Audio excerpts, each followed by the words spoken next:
Hi friends, ఈరోజు నేను rice ఎలా వండుతానో చూద్దాం. ఓకేనా? ఒక్క నిమిషం.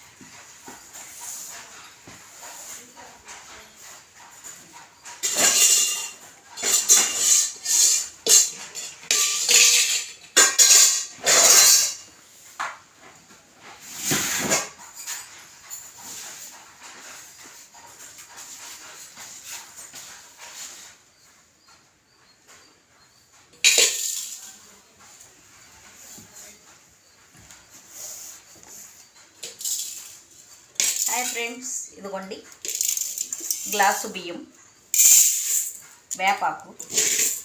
ఈ వేపాకు ఎందుకు వేస్తారో అందరికీ తెలిసే ఉంటుంది. ఒకవేళ తెలియకపోతే చెప్తున్నాను.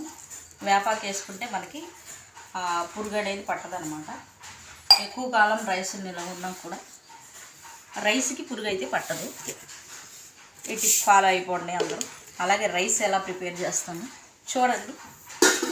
మన వాళ్ళందరూ కూడా చూసి వదిలేమాకండి ఫ్రెండ్స్. ప్లీజ్ సబ్స్క్రైబ్ చేసుకోండి. ఎందుకంటే కాస్ట్లీ డ్రెస్సులు కాస్ట్లీగా మాట్లాడటం నాకు రాదు. ఏదో నాకు వచ్చిన ఇదో నేను చేస్తున్నాను. అందరూ కూడా సబ్స్క్రైబ్ చేసుకోండి. వంట నేనే చేసుకోవాలి ఫ్రెండ్స్.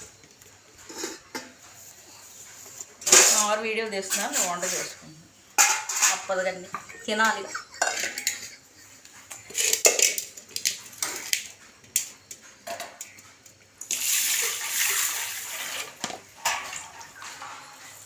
ఓకే ఫ్రెండ్స్, అలా ఒకసారి మనం కడిగేసుకొని వీడియో కూడా సరిగ్గా రాకపోతే తిట్టుకోమాకండి. ఏదో మా వారికి రాదండి, కాకపోతే తీసేవాళ్ళు ఎవరో ఇక్కడ లేరు కాబట్టి తనతో తీపిస్తున్నాను. ఎందుకంటే మా వారు కూడా హ్యాండిక్యాప్, మీకు తెలిసే ఉండొచ్చు. అలా రైస్ కడిగేసుకొని శుభ్రంగా రైస్ అయితే 2 సార్లు కడుక్కోవాలి. లోపల ఏమన్నా డస్ట్ అది ఉన్నా కూడా ఇలా క్లీన్ చేసేసుకుని రైస్ అయితే పొయ్యి మీద పెట్టేసుకుందాం.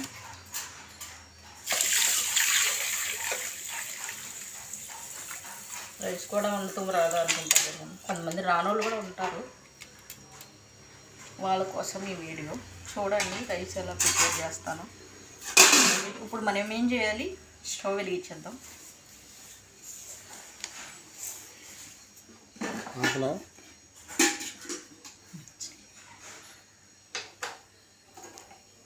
స్టవ్ వెలిగిస్తున్నాను ఫ్రెండ్స్.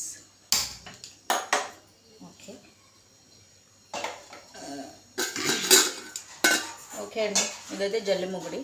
రైస్ ఉంచుకుంటాక ఇలాంటిదైతే మనకి బాగుంటుంది. ఇందులోంచి గింజ మొత్తం బయటకు వచ్చేస్తుంది కాబట్టి రైస్ లోపల ఉండిపోద్ది. చాలామంది ఇదే వాడతారు అనుకుంటా, నేనైతే తెలియదని చెప్తున్నాను. బ్రేక్